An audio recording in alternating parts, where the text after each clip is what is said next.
दोस्तों बांग्लादेश ने भारत को दांत दिखाने शुरू किए हैं। जी हाँ दोस्तों, इस प्रकार के बयान आ रहे हैं सीनियर ऑफिशियल से, जिसके द्वारा वो कह रहे हैं कि जितने भी इंडियन बिजनेस इंटरेस्ट बांग्लादेश में हैं, उन सभी को दोबारा उन पर स्क्रूटिनी होगी, उन सभी की जांच होगी, पास होंगे तो ही आगे बढ़ेंगे। जी हाँ दोस्तों, इतना ही नहीं, यहां पे सीनियर ऑफिशियल जानते हैं क्या कह रहे हैं? वो कह रहे हैं कि हम तो भारत के साथ न्यूट्रल रिश्ता चाहते हैं। इसी बीच बांग्लादेश की नई यूनिट सरकार अब भारत से जुड़े बिजनेस की जांच करने की तैयारी कर रही है। गौर करने वाली बात यह है कि इन बिजनेस में अडानी ग्रुप का नाम भी शामिल है। वहीं से पहले कहा जा रहा था कि मोहम्मद यूनुस की अगुवाई वाली अंतरिम सरकार भारत के साथ पहले हुए समझौतों को भी जांच के बाद खत्म कर सकती है। जितना भी अडानी पावर या अन्य इंडियन कंपनीज के साथ अग्रीमेंट हुआ है, उनको रिव्यू किया जाएगा, ढाका वापस से चेक करेगा।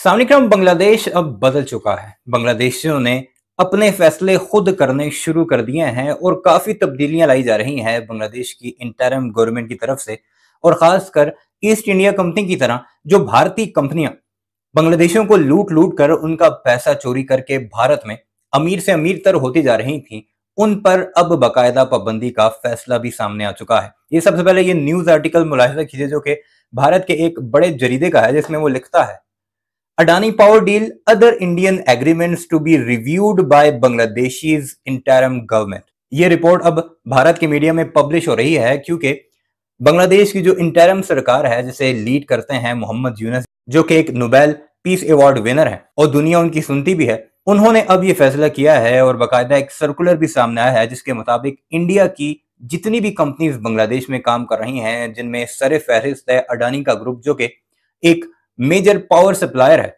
यानी बिजली बनाकर कोयले और दूसरे प्रोजेक्ट से वो बांग्लादेश को बिजली बेचता है, उस समेत जितनी भी बड़ी कंपनीज हैं जो कि बांग्लादेश में काम कर रही हैं, उनके जो जो एग्रीमेंट शेख हसीना वाजिद सरकार के साथ हुए थे, उन सबको अब बाकायदा से दोबारा रिव्यू किया जाएगा और रिव्यू करने के बाद देखा जाएगा कि क्या बांग्लादेश की आवाम को उससे फायदा पहुंच रहा है, ये सारा पैसा लूट कर वापस अपने मुल्क को लेकर जा रहे हैं। और अगर ये साबित हुआ कि इनमें बांग्लादेशी अवाम के जो फवायद हैं उन्हें नजरअंदाज किया गया है, ज्यादा से ज्यादा फायदा शेख हसीना वाजिद ने पैसे लेकर या फवायद हासिल करके इंडिया से इन कंपनियों को दिए हैं, तो फिर इन पर मुकम्मल पाबंदी लगाने का इंदिया भी दे दिया गया है। इस सारे मामले पर अब भारत का मीडिया काफी गुस्से में दिखाई दे रहा है। वो ये कहते दिखाई दे रहे हैं कि हमारी इतनी बड़ी इन्वेस्टमेंट है बांग्लादेश में, जो कि $15 बिलियन की बातें की जाती हैं भारतीय सरकार के मुख्तलिफ मंत्रियों की तरफ से, उनके सोशल मीडिया अकाउंट से, और कहा जा रहा है कि ये कैसे हो सकता है कि बांग्लादेश की सरकार 1 महीने के अंदर अंदर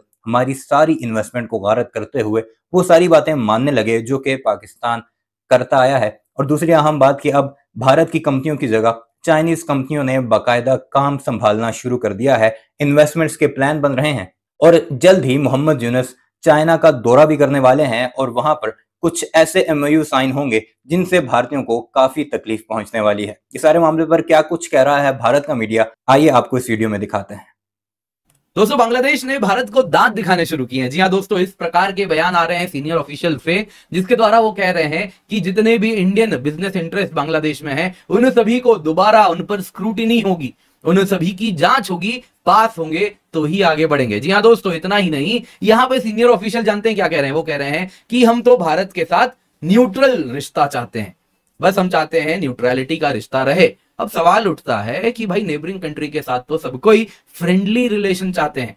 हम नेपाल हो गया, भूटान हो गया, बांग्लादेश हो गया, अफगानिस्तान, सभी से हम चाहते हैं, श्रीलंका हो गया, कि भाई फ्रेंडली रिश्ते हों। चाहते तो हम पाकिस्तान के साथ भी थे, लेकिन पाकिस्तान उस लायक नहीं है।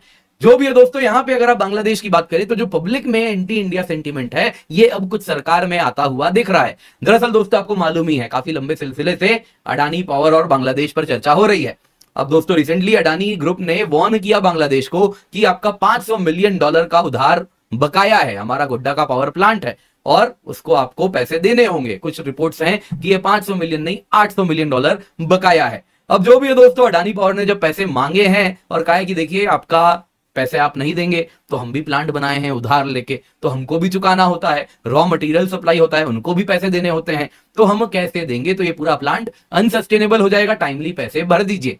लेकिन अब बांग्लादेश से जो न्यूज आ रहा है वो थोड़ा चिंताजनक है। दोस्तों यहाँ पे अगर आप देखें तो जो बांग्लादेश की इंटरिम सरकार है, उसने कहा जितना भी अडानी पावर या अन्य इंडियन कंपनीज के साथ अग्रीमेंट हुआ है, उनको रिव्यू किया जाएगा, ढाका वापस से चेक करेगा सारे टर्म्स ऑफ कॉन्ट्रैक्ट, क्या प्राइसेस हैं जिसपे पेमेंट की जा रही है, क्या ये जस्टिफाइड है या नहीं। तो क्या आपको कॉन्ट्रैक्ट साइन करते वक्त नहीं सोचना था? बांग्लादेश में हाल ही में हुए तख्तापलट के बाद नई बनी अंतरिम सरकार अब काम में जुट गई है। इसी बीच बांग्लादेश की नई यूनिट सरकार अब भारत से जुड़े बिजनेस की जांच करने की तैयारी कर रही है। गौर करने वाली बात यह है कि इन बिजनेस में अडानी ग्रुप का नाम भी शामिल है। खबर है कि इसके तहत बिजली समझौते की जांच की जानी है। वहीं से पहले कहा जा रहा था कि मोहम्मद यूनुस की अगुवाई वाली अंतरिम सरकार भारत के साथ पहले हुए समझौतों को भी जांच के बाद खत्म कर सकती है। वहीं मिली जानकारी के अनुसार अडानी ग्रुप बांग्लादेश को बिजली सप्लाई करता है।